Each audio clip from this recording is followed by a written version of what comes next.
After 4 months with the Jaguar I Pace, I think it's about to make a short video about my likes and dislikes about the I Pace and about some weird things. First of all, the build quality of the car, very good. There's nothing to nag about. Every gap is where it's supposed to be. One thing that's as good as it's bad,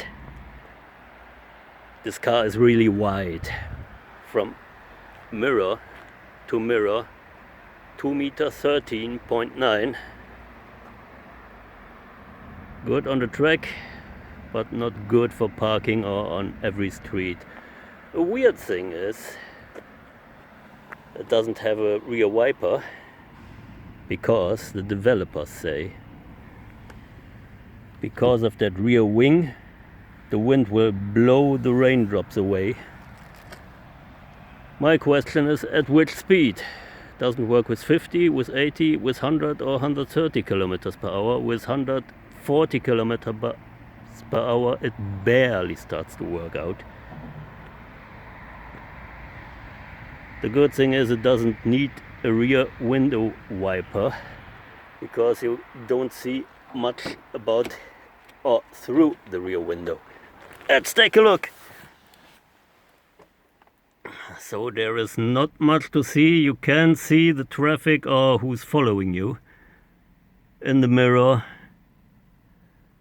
And ask me, what about the C-pillars and the small rear window?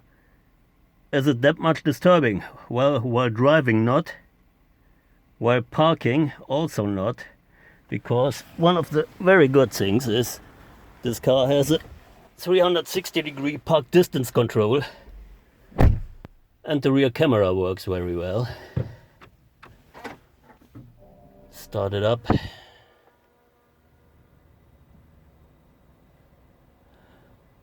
And two things that are really disturbing me, or the most disturbing thing, is, like usual in every modern car, almost in every modern car, the big A-pillar cover.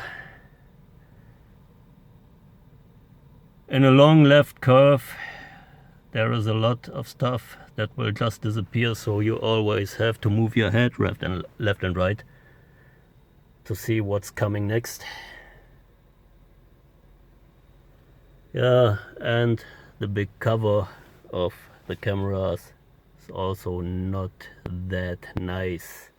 The Kia Soul EV has a real quite small cover, so people can, or companies can, develop and build something else than these big things to cover the airbags.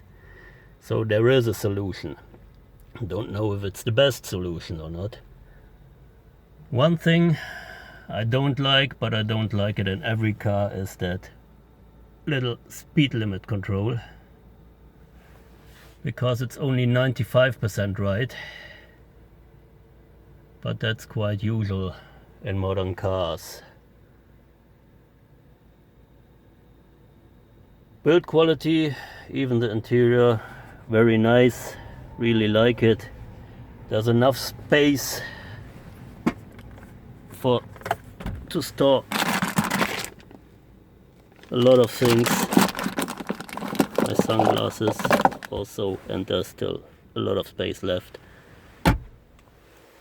Also in the glove box, still enough space. In the doors there is some space, so it's very nice done. Board computer, your navigation system works very well. I wouldn't rely that much on the board computer when it's about the range you have left. Actually, I expect it's more than the computer calculates, but it always changes because of your driving style and if you turn the heater on or not. I thought the heating system would have been more complicated, but it isn't. It's quite easy to handle, even while driving. So that's better than expected. What is complicated is the radio. And the weirdest thing about my Jag, don't know if anybody else has this kind of problem, is I have a ghost on board sometimes, which turns on the radio. Only sometimes after the car started, or I started the car,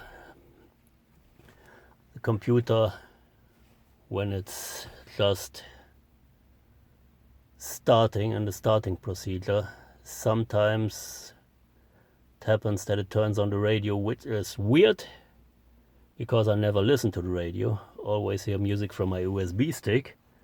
But I found out that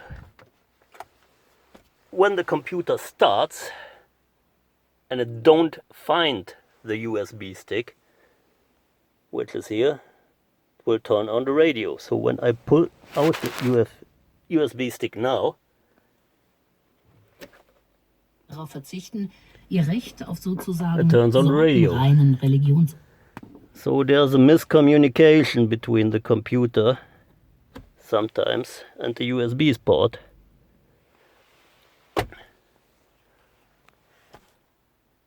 Everything else in the car, like it quite much.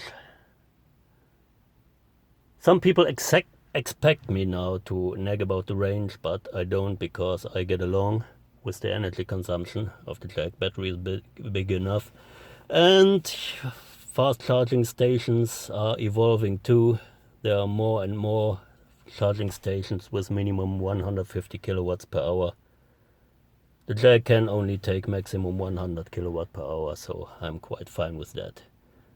Everything is evolving, so I guess in the near future range wouldn't be a problem. Of course you have to calculate some time, but this Jaguar has never been meant to be a long range car for doing 1000 kilometers per day.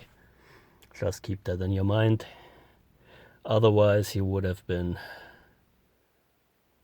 better when you would buy a car like a Hyundai Nexo, for example. Saw this one on the street today with a fuel cell. So much for today about the good, the bad and the weird of the Jaguar I Pace. If you have any questions, don't be shy to ask. Don't forget to like, comment and subscribe, and have a nice day.